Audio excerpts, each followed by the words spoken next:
Présentation d'un soldat de première classe de l'unité spéciale des forces rwandaises à la presse par le lieutenant-colonel Makazukai. Ce soldat a été arrêté au front à Lubero. Radicalisation du mouvement de grève du Sinamed de ce samedi 28 décembre sauf dans les provinces sous état de siège. Dans une correspondance adressée à la première ministre, ce syndicat évoque le non-respect des engagements pris par le gouvernement. Encore moi devant vos écrans pour vous informer, madame, messieurs, bonsoir et bienvenue à cette grande édition sur la chaîne du Repos. On parle actualité. Un soldat de première classe de l'unité spéciale des forces rwandaises capturé au front à Lubero dans l'est de la République démocratique du Congo. Il a été présenté le jeudi 26 décembre 2024 lors d'une conférence de presse tenue par le porte-parole des opérations Sokola un Grand Nord, le lieutenant-colonel Makazukai Rachel Adasaliwala. Ce soldat capturé entre Mombasa et Ndoluma en plein combat est qualifié par les autorités congolaises des preuves tangibles de l'implication directe du Rwanda dans le conflit en RDC, a dit le lieutenant-colonel Azukai devant les journalistes réunis dans les collines des Lubero. Nous sommes en train d'affronter l'armée rwandaise à travers son unité spéciale. Aujourd'hui, nous nous retrouvons dans ce contexte et dans cet espace pour vous démontrer l'implication du Rwanda à travers son armée. Ce jeune militaire rwandais, soldat de première classe et membre du 110e bataillon de la force spéciale des RDF. Il fait partie des militaires rwandais qui ont été déployés en RDC depuis près de 2 ans, affirme-t-il. Nous avons été déployés en RDC par notre président Paul Kagame afin d'attaquer la menace sécuritaire contre le Rwanda, qui sont les FDLR, se trouvant sur le sol congolais. Il faut dire que depuis le lancement des offensives contre le rebelle M23 RDF, le mois en cours, quelques villages ont été récupérés par les forces armées de la République démocratique du Congo, appuyées par les volontaires Wazalendo dans les territoires de Lubero. Plusieurs munitions de guerre, notamment des drones kamikazes, ont été détruits à la suite des affrontements à Mombasa. Il y a aussi de nombreux rebelles déjà capturés. Le chef de l'État Félix-Antoine Tshisekedi Tshilombo s'est adressé jeudi dans la soirée à la population de Mbuji-Mayi. Félix Tshisekedi s'est dit déterminé à mettre fin à la guerre d'agression imposée par le Rwanda. Ce dernier a par ailleurs dénoncé ce qu'il qualifie de complicité de certains opposants et 2 hommes en soutane. Ida Maloba.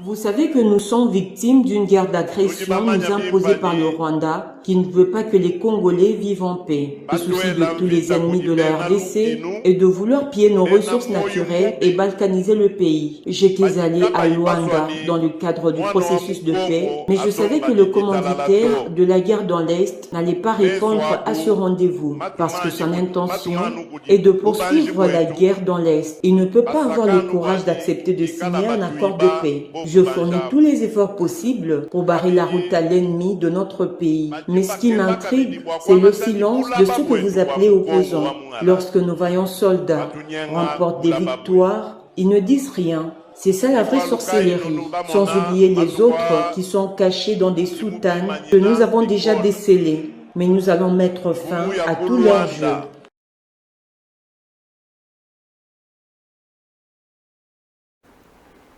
Et sur le plan économique, une enveloppe de 50 millions de dollars a été disponibilisée pour la relance de la minière de Bakwanga-Miba. Le président de la République a annoncé des mesures prises dans le secteur agricole pour augmenter la production locale tout en promettant de lutter contre la vie chère et augmenter le pouvoir d'achat des Congolais. Félix-Antoine Tshisekedi l'a dit lors de son adresse à la population à Mbuji-Mayi. Ida Maloba revient.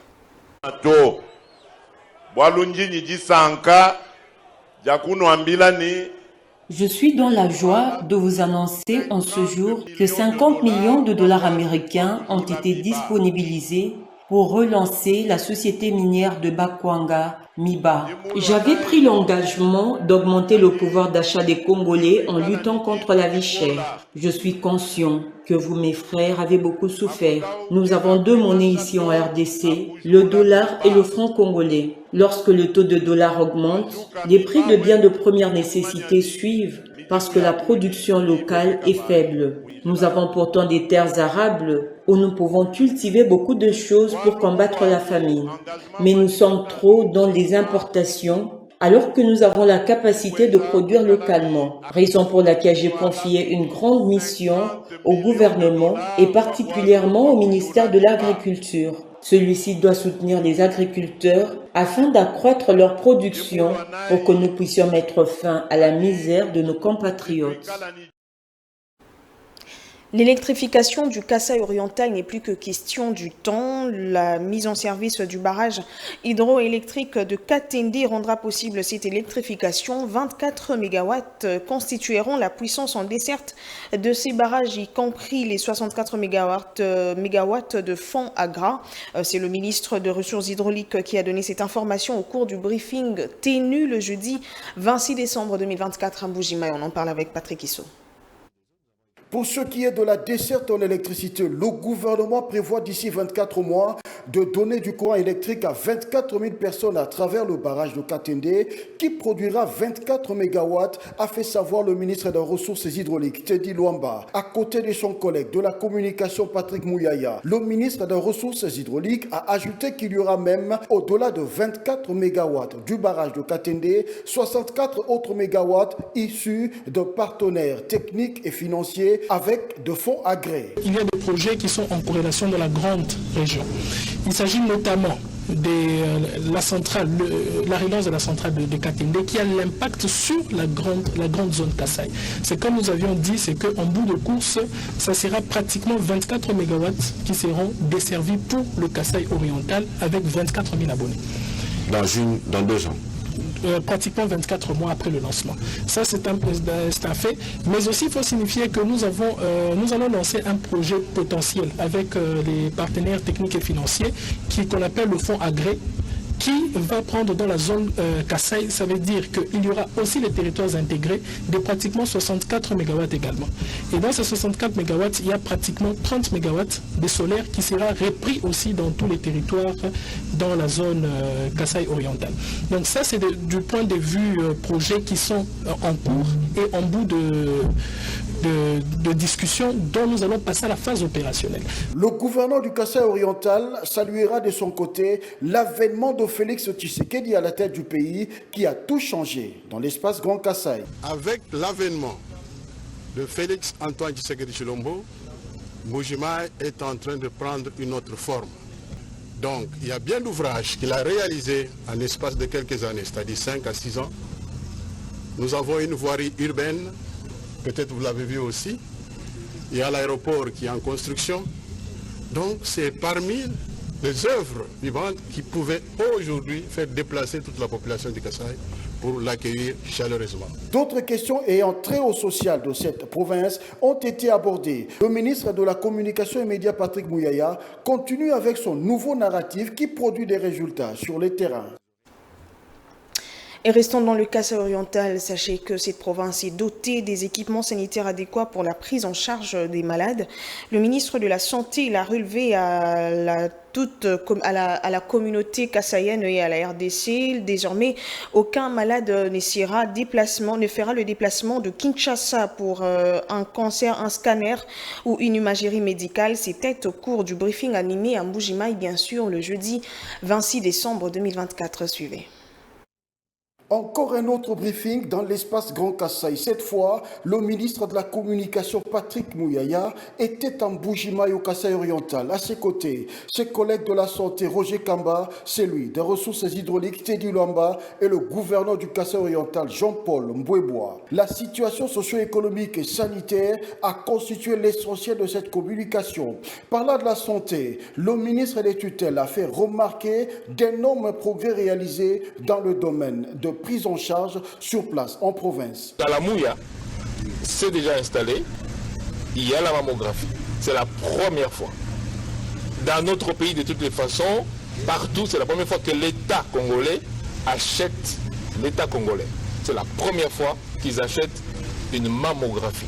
Et ça, c'est le président de la République qui a décidé d'investir en santé de la meilleure manière possible. Donc, ce qu'on va trouver à la Mouya, en dehors des équipements de base que tout le monde connaît, c'est le scanner, 64 barrettes aussi, c'est la mammographie, c'est l'échographie, c'est la radiologie traditionnelle. Le docteur Roger Kamba a relevé qu'aujourd'hui, les Congolais peuvent avoir accès aux soins de santé à un coût bas. La concurrence dans ce domaine permettra aux privés de revoir leurs prix, surtout en dotant les hôpitaux privés des centres de diagnostic performants. Ce que nous faisons à la Mouya, ce que nous avons fait à Kananga, nous l'avons fait à Sendou et à Lubumbashi. Et je suis en train de mettre un nouveau scanner en Ngaliema. Pourquoi je fais ça? Et à Mamayemo, Renaissance, c'est déjà fait. Pourquoi est-ce qu'on fait ça? Parce que maintenant, on va établir une grille tarifaire et on va décider que le prix du scanner est à autant. Comme ça, ça va obliger les privés à suivre le public. Tant que le public n'avait pas l'offre, c'était difficile d'obliger. Maintenant qu'on a installé nous-mêmes nos équipements qui permettent, nous allons baisser le coût. Ça, c'est déjà de manière standard. La gratuité de la maternité est aujourd'hui effective au Kassai oriental. Tout a été mis en œuvre, a souligné le ministre de la Santé.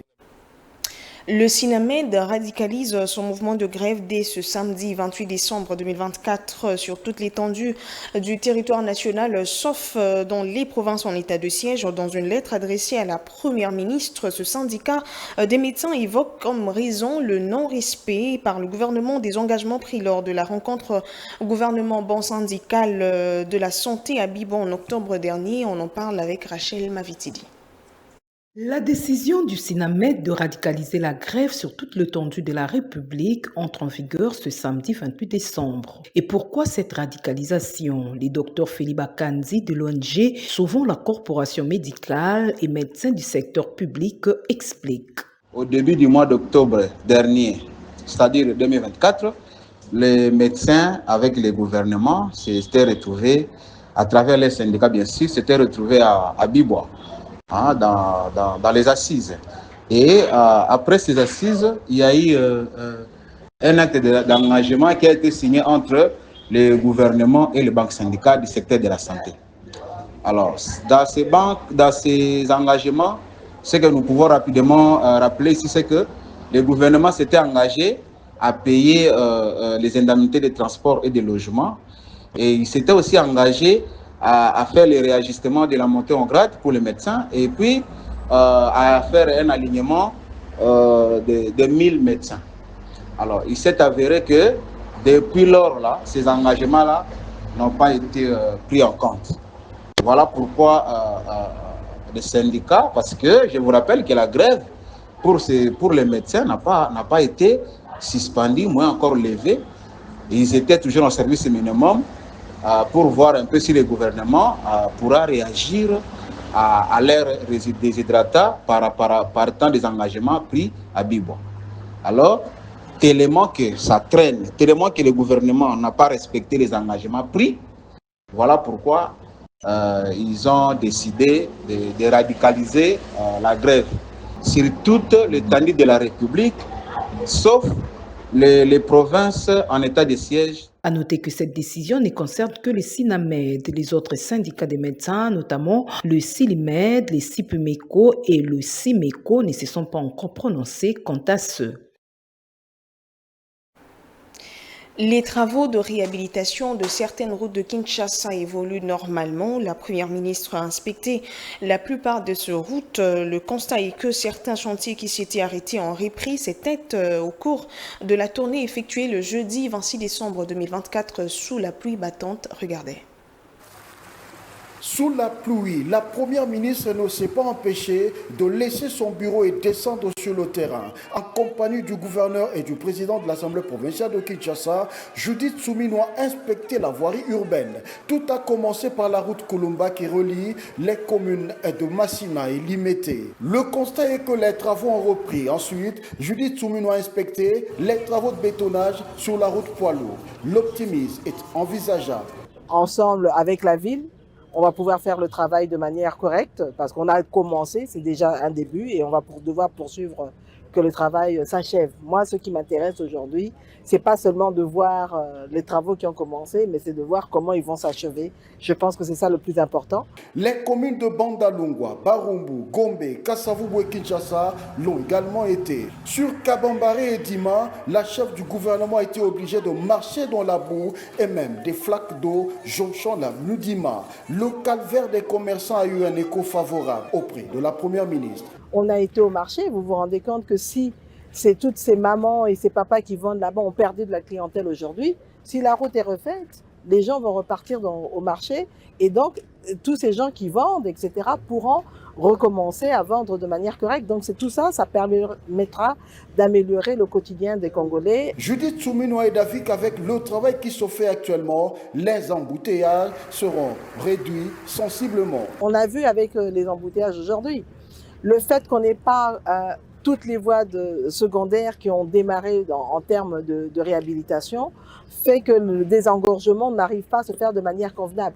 On a fait des travaux, on a acheté le matériel pour essayer de régler la circulation, on a rajouté des policiers sur la route, mais il faut absolument les voies d'évacuation, donc les désengorgements à travers le secondaire. Ça déjà, on va gagner en temps.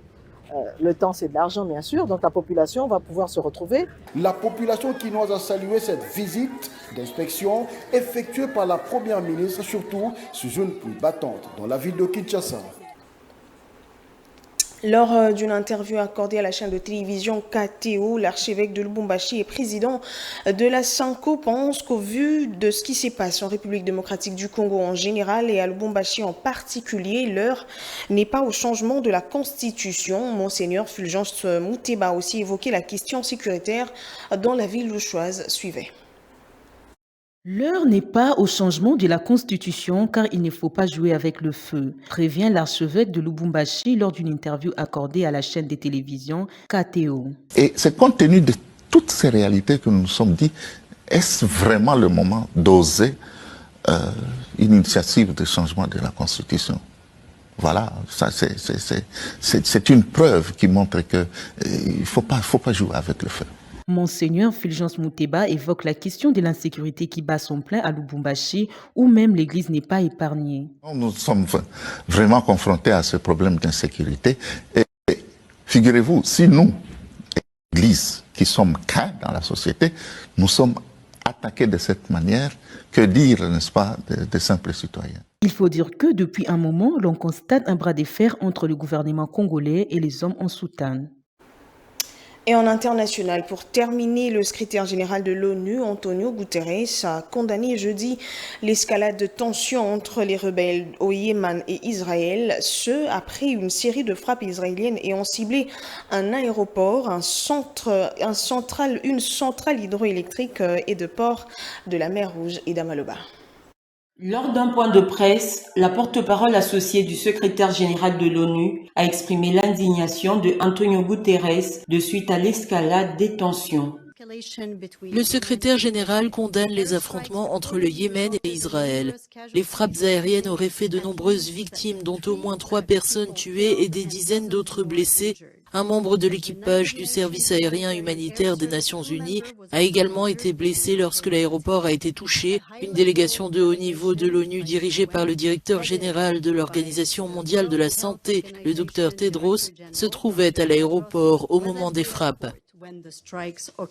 6 personnes ont péri au Yémen, dont 4 à l'aéroport de Sanaa. Le directeur général de l'OMS était à l'aéroport de Sanaa au moment des bombardements. Il a fait savoir sur X qu'il était sain et sauf. Le secrétaire général reste profondément préoccupé par le risque d'une nouvelle escalade dans la région et réitère son appel à toutes les parties concernées pour qu'elles cessent toute action militaire et fassent preuve de la plus grande retenue. Il a également averti que les frappes aériennes sur les ports de la mer Rouge et l'aéroport de Sanaa font peser de graves risques sur les opérations humanitaires alors que des millions de personnes ont besoin d'une aide vitale. L'escalade des hostilités dans la région continue de saper les efforts de médiation menés par l'envoyé spécial Hans Grünberg pour parvenir à une solution politique négociée au conflit au Yémen.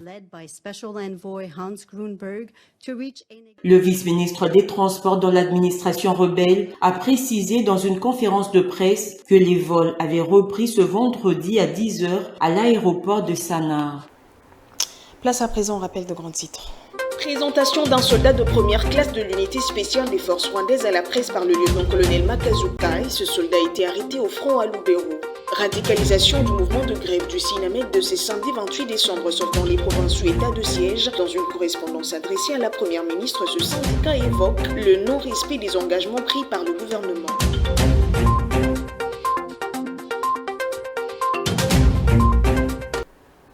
Merci à vous de nous avoir suivis, madame, messieurs. Ce journal est terminé. On se retrouve demain. D'ici là, portez-vous bien. Au revoir et bonsoir chez vous.